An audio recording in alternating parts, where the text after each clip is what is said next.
This will be a short video where I will be reading the poems that I wrote for a poetry class that I took. How to end a poem. Religiosity is comorbid with severe epilepsy, and perhaps it's just the brain damage talking, but I do feel a twinge of obsession with the sublime rising in the space where my ribs don't touch. Elder poets with death on the mind, not Larkin as he gave up trying to solve it. Ginsberg has called himself prone to visions and hallucinations, and Yeats, visions, illusions, and truth in the depths of the mind when the eyes are shut. Speak to me, vortex of Arkansas, and the celestial hum of sensory dexterity surrendered to imaginative black hole reality. No non-being thing under this colossal roof of space-time. What wonder? Oh, please, Father Capitalism, stave off this world end. Oh, graybeards of the poetry database, save yourselves from the CEOs. They've sworn off purposiveness unanimously in cynical boardrooms. They've sworn off Zen Buddha frog life, lily pad hop, butterfly orange wing tied to the wind, Christ-like carpenter ant kingdoms in legions underground, maple tree orange leaf plantae sapindalis, sapindaceae, hippocastanoideae. Strange sun rock thrower, old mother world spinning, addict sleeping outside, every person in a hotel. I've fallen in and out of love with the divine twins of beauty and sublimity, but the accumulation of brain cell death and worsening medical forecasts made the latter more essential to me in the context of eternity. Poems are items of literature that are hyper-conscious of their structuredness, sometimes, after some series of seizures in sleep. On nature, or the non-existent. I know when my skin is in the game. I too almost know when my heart is in it. Sometimes it vanishes and my eyes twitch and the curtains pull back. Athena, my forehead born as my unliving stillbirth, and my ear somewhere in a void, unable even to hear what is going on in the world of real things.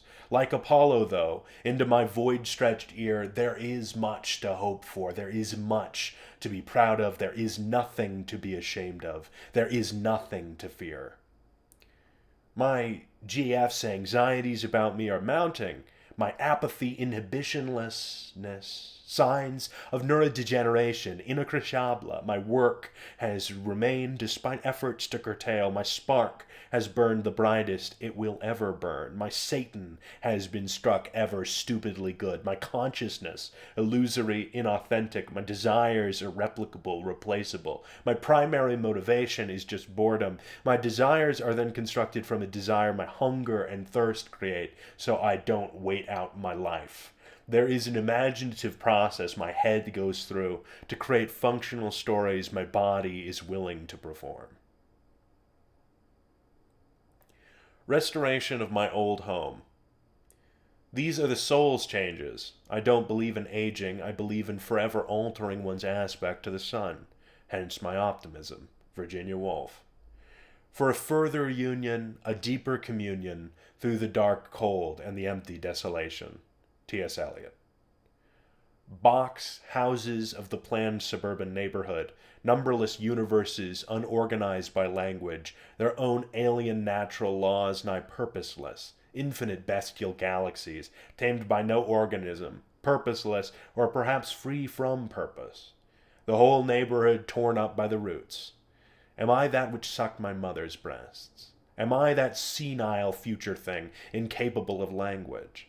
Am I a new organism by the millisecond, or by yet smaller, unnameable gaps of time? All is true only ever in a sense and under certain conditions. The child's supernatural movement, the supernatural ecstasy of the child. Thought that I knew what colors were. Thought that I knew what colors were. Ha ha ha. The mountain goats, ice blue. I began scratching my head bald post-psychosis, and I must believe in a post-psychosis. I thought that I knew what colors were before the sea changes, the grave matters. I thought that I knew what colors were before I supped full of horrors. Clenched teeth pop like water balloons, tongue chunks stuck in the throat, blood in the split. I thought that I knew what colors were before the collapse of the imagination, growing weary of self-examination.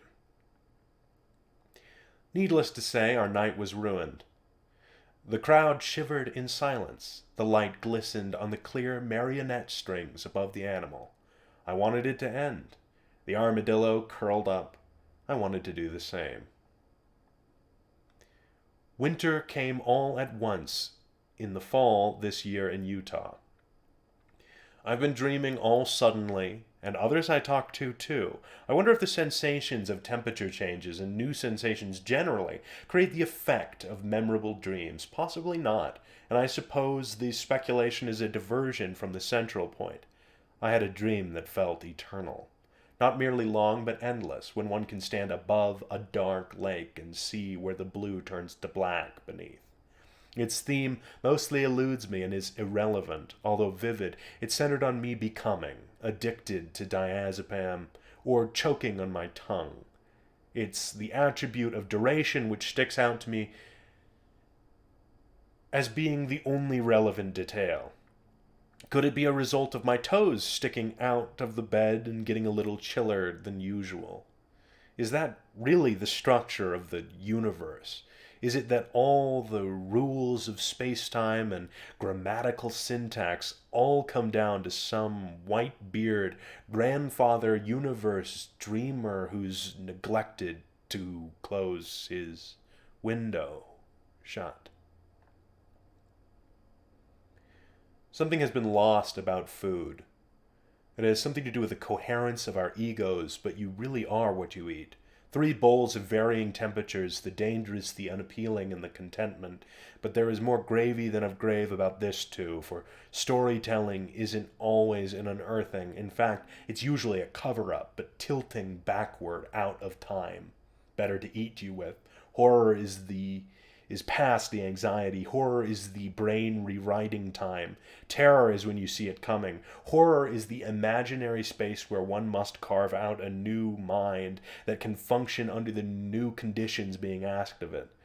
I know there is an unburial that ought to take place here, but how and where to dig in a supermassive graveyard? I won't find it, but something has been lost about food. Against Agamemnon. Absolutely everything has been leading up to this. Why is it that the origination point scatters? Why is that the destination disappears? Would anything be better than here? Away from the crowds of dispassionate, toward a sense-making structure, where is the Taoist in me? Why do I fail to cohere? Why do I fixate on me? Construction site. It's embarrassing to be the final man on the job where the work gets done. It's embarrassing to be slow and old. I'm trying to find the path through it, the path to the open palm from the clenched fist. Tearjerker. You've seemed insincere. I've got that same distance, but it seems as though you legitimately don't get it. Not insincere from the feelings, but from the lack of itness to access. Brainjack. Where is the fabulous place of golden light? I've made it out to the window corner. It is an erasure of the temporary. Terminal knowledge made its way into the temporal. There is no terminal. It is created by the separation of senses which distinguish. From that distinguishment, that initial distinguishment, we get the sense of an abomination of the mind and create the word terminal. Ah, sensory dexterity, surrendered to abstract feelings of childhood and the playfulness of the gut, the childishness of mind explosion, the surrendering of death again to the wider light of panicless. Whatever comes through the door, we'll see it face to face. What is the sense of insight? Don't tempt me. I've spilt the contents of the page onto my mind, or the opposite. Cannot bear it, so it's gone now. That's it, I think. So,